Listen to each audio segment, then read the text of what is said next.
नमस्कार, Bharat express UP में आपका स्वागत है। मैं हूं आपके साथ सुमित झा। योगी आदित्यनाथ सरकार में शामिल होने की अटकलों के बीच सुहेलदेव भारतीय समाज पार्टी के प्रमुख ओम प्रकाश राजभर ने शुक्रवार को कहा कि मंत्री पद उनके लिए बहुत महत्व नहीं रखता। जब पत्रकारों ने उनसे पूछा कि क्या वो मंत्री नहीं बनाए जाने के बावजूद राजग के साथ बने रहेंगे, एनडीए के साथ बने रहेंगे, इसके जवाब में राजभर ने कहा कि याद करिए, जब मैं समाजवादी पार्टी के साथ था तो मैंने कहा था भले ही अखिलेश हमारे लिए एक सीट भी न छोड़ें, हम सपा के साथ रहेंगे। ओपी राजभर ने बीते 10 सितंबर को विश्वास जताया था कि दारा सिंह चौहान के साथ उन्हें उत्तर प्रदेश सरकार में मंत्री बनाया जाएगा। एसबीएसपी प्रमुख ने 12 नवंबर को भी यही बात दोहराई थी। दारा सिंह चौहान घोसी विधानसभा उपचुनाव हार गए थे। सुभाषपा चीफ ने कहा, मेरी प्रधानमंत्री, केंद्रीय गृह मंत्री और यूपी के मुख्यमंत्री से बात हुई है। कुछ चीजें हैं जो पहले से ही तय हैं।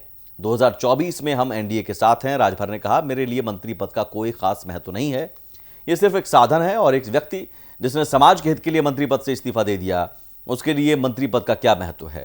उन्होंने कहा कि एसबीएसपी राज्य में बढ़ रहा है और सभी 75 जिलों में सक्रिय है।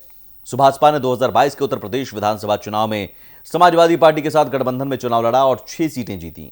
उस वर्ष ओपी राजभर की पार्टी ने राष्ट्रपति पद के लिए एनडीए उम्मीदवार द्रौपदी मुर्मू का समर्थन किया, जबकि समाजवादी पार्टी ने विपक्ष की पसंद यशवंत सिन्हा का समर्थन किया।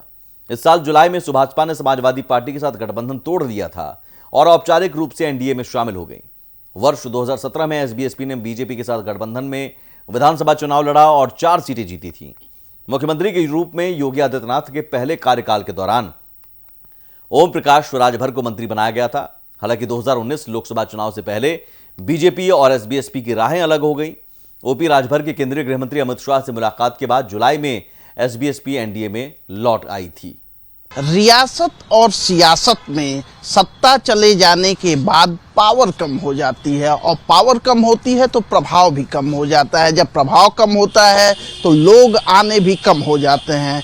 यूपी की अगर बात की जाए तो यूपी में ओम प्रकाश राजभर का भी हाल कुछ ऐसा ही है। आपको बता दें कि ओम प्रकाश राजभर बीजेपी की 2017 की गवर्नमेंट में मिनिस्टर थे, लेकिन बाद के दिनों में उन्होंने गठबंधन से नाता तोड़ लिया और समाजवादी पार्टी के गठबंधन के साथी हो गए। लेकिन हाल फिलहाल ओम प्रकाश राजभर एनडीए गठबंधन में वापस आ चुके हैं और कई बार यह दावे करते हुए देखे गए हैं कि वह मंत्री बनेंगे, लेकिन वर्तमान समय में ओम प्रकाश राजभर का अभी तक समायोजन नहीं हो पाया है। ऐसे में ओम प्रकाश राजभर मानव कल्याण की बात और संगठन के विस्तार की बात करते नजर आ रहे हैं। आपको बता दें कि ओम प्रकाश राजभर ने कहा है कि संगठन जो है वो बड़ी चीज है। 75 जिलों में हम संगठन को मजबूत करने की दिशा में काम कर रहे हैं और मंत्री का पद उनके लिए महत्व नहीं रखता।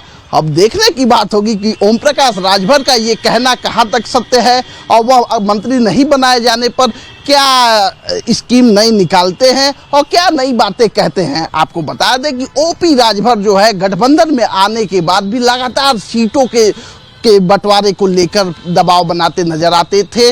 अब देखने की बात होगी कि लोकसभा 2024 के चुनाव में ओम प्रकाश राजभर की पार्टी कितने सीटों पर दावेदारी करती नजर आ रही है। कैमरा पर्सन राहुल चौहान के साथ दिव्येंदु राय, भारत एक्सप्रेस, लखनऊ। इस वीडियो में बस इतना ही। उत्तर प्रदेश की तमाम खबरों के लिए देखते रहिए भारत एक्सप्रेस यूपी। नमस्कार।